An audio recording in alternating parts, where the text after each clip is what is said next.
Welcome to the Note to Self podcast. I'm your host, Zoe Ariel, an adventurous entrepreneur who loves to make the most out of life.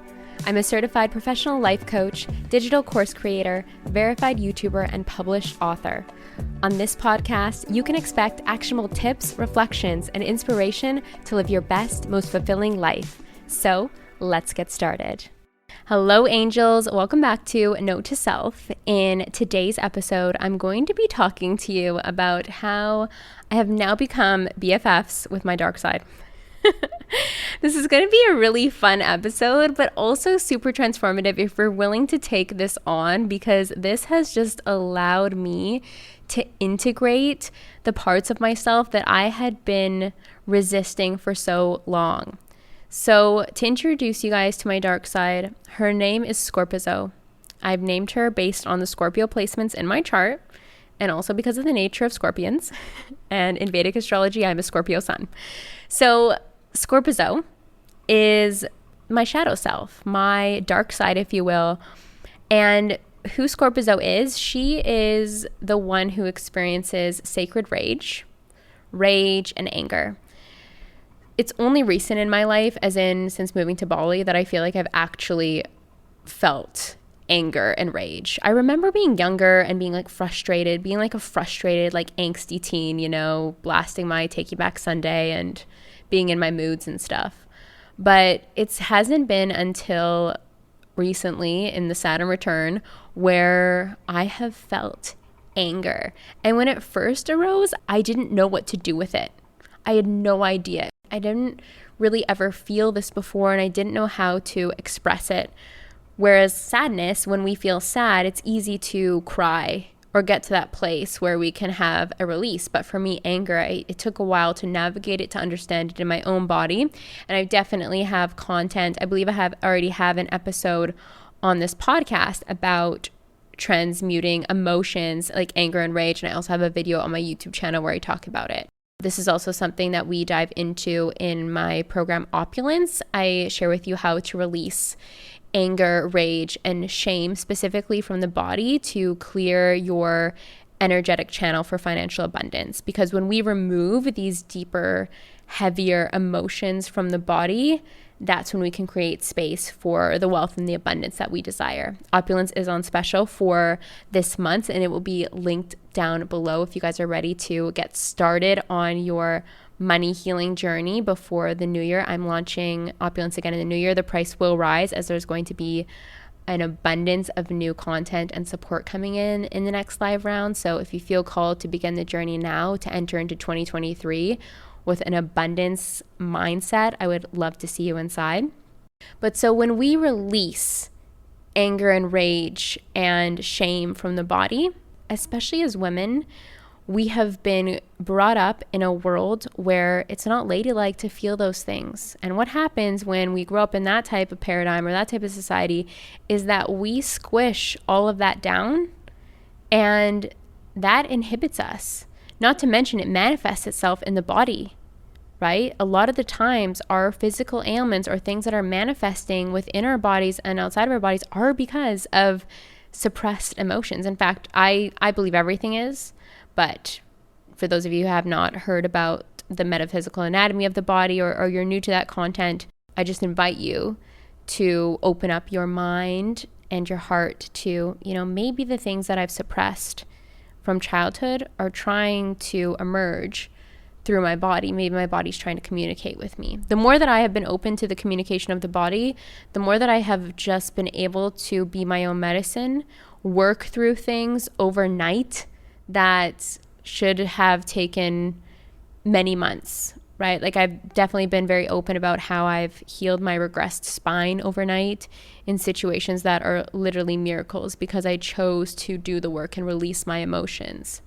When it comes to anger and rage, because I didn't know how to handle them, I judged it hard. I would get super frustrated, not to mention that I was already frustrated because anger and rage makes you feel all kinds of ways.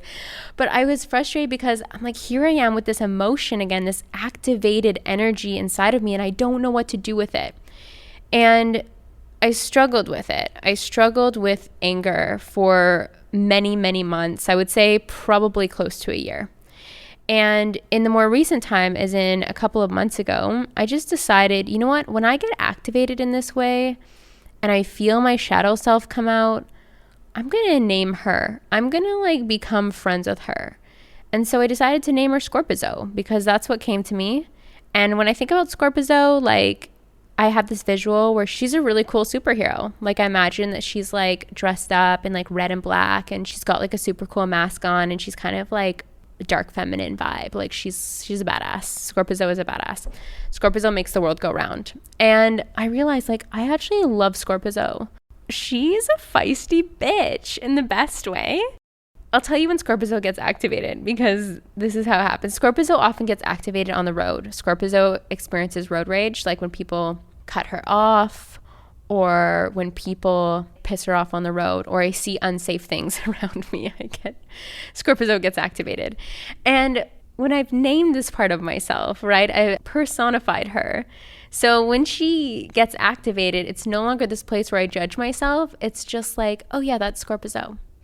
And SCORPIZO, like sometimes she only pops up for a moment or two. Like sometimes she pops up with a rogue thought. Like, you know, if I'm thinking about something that really made me mad in the past and all of a sudden a memory pops up and SCORPIZO gets pissed and SCORPIZO's like, fuck, that was so fucked up. So this is definitely an explicit episode because, you know, SCORPIZO's here with us. Like SCORPIZO might be like, that was really fucked up what that person did.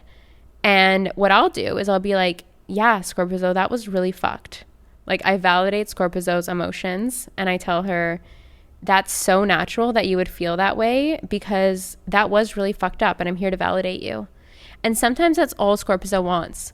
Sometimes it needs to get to the place where SCORPIZO needs an active release where she's punching pillows or screaming or doing some of the exercises that I know how to do to release these types of emotions. But sometimes all it takes is just validation. Like SCORPIZO just wants to be validated for her experiences. And in that way, I've actually been able to transmute anger faster than ever. Not to mention, like, I actually love this side of myself. Instead of being like, oh my gosh, anger is here again. Here I am having to deal with this emotion that just feels like an inconvenience when I was having a good day. And then all of a sudden I'm sitting here in road rage. It's like, no, actually SCORPIZO's here and we love her. She is feisty. She is fierce. And we learn a lot from SCORPIZO because we learn about an array of different things. I mean, one of them that I can think about, I feel like I could make many episodes on this, but one of the things that SCORPIZO teaches me is the areas in which I need to set firmer boundaries. And that is such a gift. So SCORPIZO is always delivering the gems, and I'm here for it. So I hope that this episode inspired you guys to name that side of yourself. Maybe it is the one that experiences sacred rage or frustration or anger. Personify that side of yourself and become friends with your shadow. Become friends with that part of you. Validate her or him, she, they. Validate that side of you that's calling for your attention, right? I mean, a lot of this could be related to like inner child healing or healing the inner teenager or things like that. But I've just kind of like classified it all as SCORPIZO. In doing this, like it's granted me so much freedom. So I really hope that you got something from this episode. Maybe it was just even a laugh, but try this out because the next time that your feisty superhero emerges, they've got treasures waiting for you, like key insights of, damn, we are never going to let someone do that to us again. Let's set a boundary. Let's set an energetic precedent. Let's rearrange some energy and show up differently. So let me know. You guys can send me a message on Instagram. Let me know what you're going to name your shadow side, your dark side. I mean, it's not even dark, right? Like I just feel like you guys resonate with what I'm talking about. But let me know the name of your badass superheroes. And I always love hearing from you. So have a beautiful, abundant day, and I will talk to you soon. Thanks for listening to Note to Self. If you enjoyed this episode, please help me out by rating and reviewing this show on Spotify and Apple Podcasts. If my energy is resonating with you and you feel the call to work with me, there are an abundance of ways to do so. I offer one-to-one life coaching programs, mastermind containers, and DIY courses, all of which are available through my website, zoeariel.co. Until next time, take note of all the abundance that surrounds you as you make the most of this game called life.